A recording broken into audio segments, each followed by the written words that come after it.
But if you don't mind, I'd like to go back to that broader question about product architecture. Sure. Because Facebook gets a lot of criticism for not being able to police fake news, right? I actually have some sympathy for them because the fundamental problem with fake news is you cannot police it at the article level or at the claim level within an article, right? What the problem originates much higher up the stack.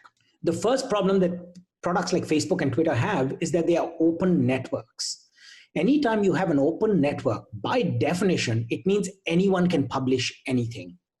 And that in itself is a hugely problematic position for a news context, right? Because in news, you have to be very careful about who the source of news is. So that's one of the first things we did. When we designed Inkl, we said it's not going to be an open network, it's going to be a closed platform.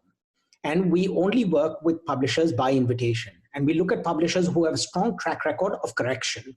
That is the single most important factor for deciding whether a publisher should be on the platform or not. Because all publishers get stories wrong from time to time. Mm-hmm. The publishers you want to get the news from are the ones who fix their mistakes, right? And correct the stories. And so that's the first point.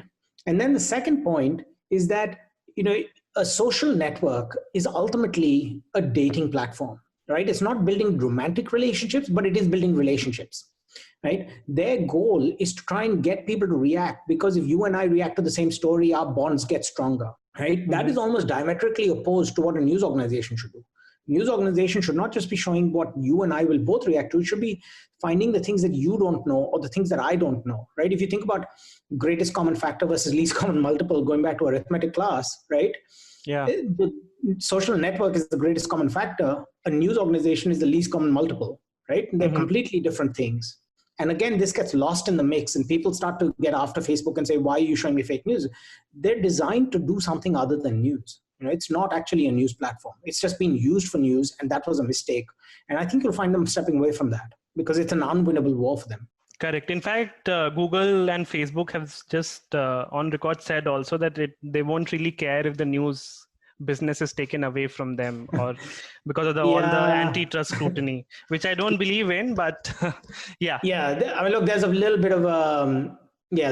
of positioning happening there, right? And their argument is that the proportion of traffic and consumption and ads that are related to news articles or news searches is quite small. And that may be the fact, but that is very misleading, because the point is that without that, their product cannot work. It's incomplete, right?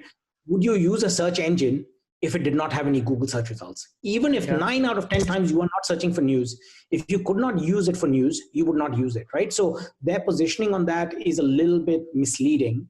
And ultimately, I think a lot of this is happening in Australia, actually, where the publishers are asking Google and Facebook to pay them $600 million a year. Yeah. And if that happens in Australia, it's going to cost these guys billions and billions of dollars around the world. So it'll be interesting to see how that goes. In fact, I'll come back to that question. But it's interesting what you said about the open and closed system by design.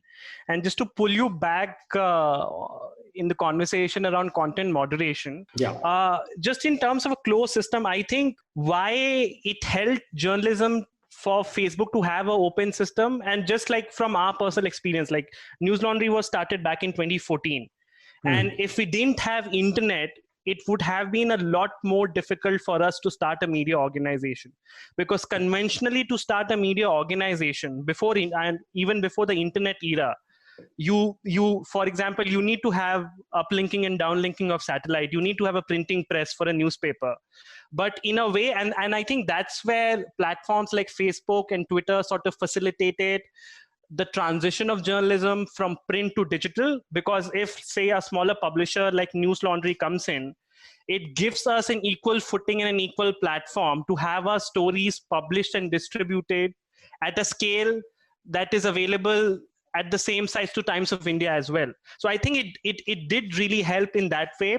But where the sort of criticism comes in, and this is something that I would want your opinion on, while it is true that by design the platform is open, but I think the way the algorithms are also structured. So for example, there have been research done on how the algorithm of YouTube sort of facilitates the kind of extremism and hate content.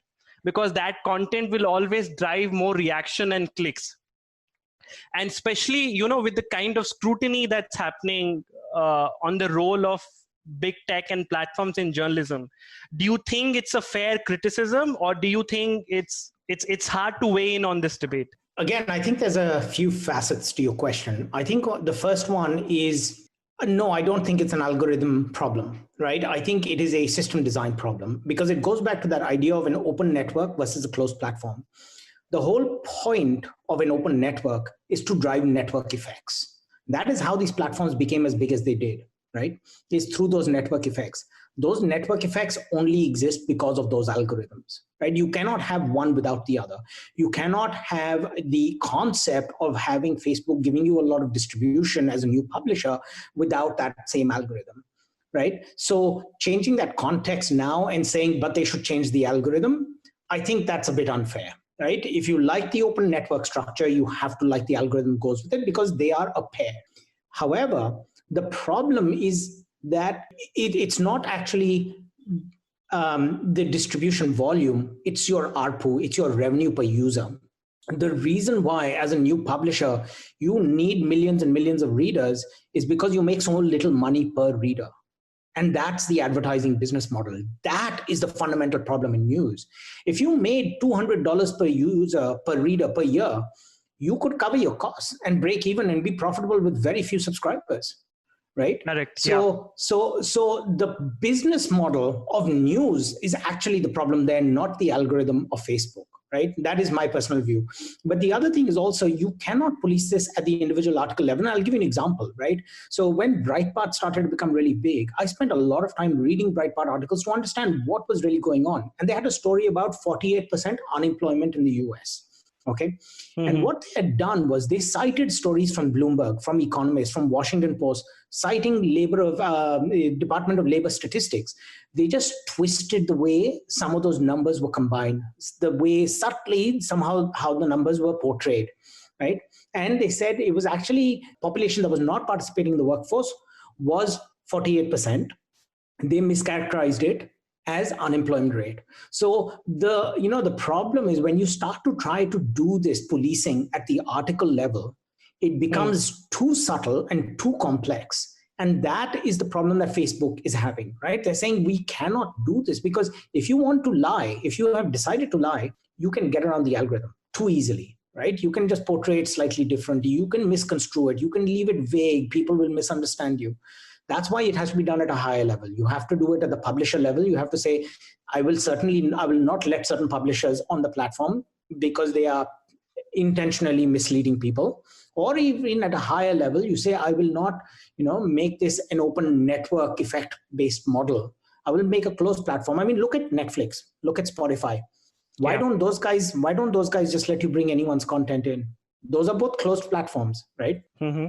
And that's not because they can't keep it open. SoundCloud is an alternative to Spotify. SoundCloud is an open network, right? Anyone can create information and files on SoundCloud. But the reason Spotify doesn't do that is because they say quality is really important to them. So you have to have that closed platform structure rather than the open network.